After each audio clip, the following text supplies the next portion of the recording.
Welcome to mechanismlr.com's educational video series.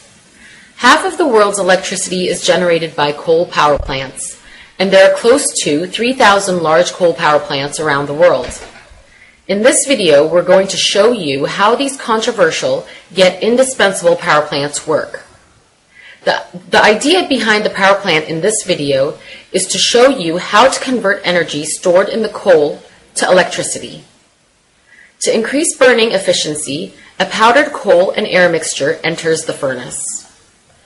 During the burning process, the chemical energy stored in the coal is released as heat to create high temperatures inside the furnace.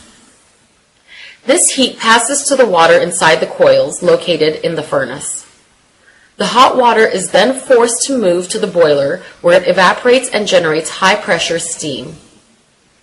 The high-pressure steam is taken to the steam turbine, and the energy inside the steam is converted to mechanical energy. This mechanical energy is then transferred to the generator, where it will be converted to electricity. The generated electricity is finally transferred to the grid through a transformer and is ready to be consumed by the public. There are two major water cycles in any power plant, whether it is a coal, nuclear, or a gas power plant. The first is the closed-loop power-producing water cycle, which we call the steam cycle. The second is the open-loop cooling water cycle. No thermal power plant can operate without these two cycles. Let's begin by describing the closed-loop power cycle, or the steam cycle, starting from the furnace.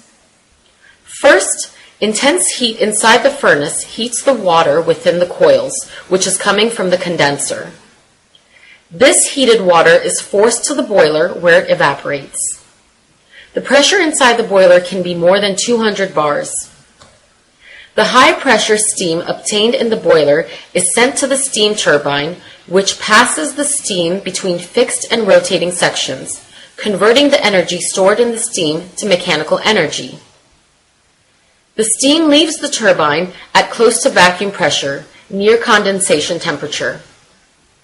This saturated dry steam then enters the condenser, where it is condensed to water by the cold water coming from the river.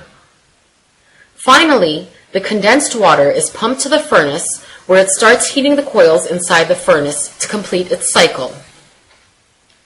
Here's a question for you to think about that we'll answer in our next video.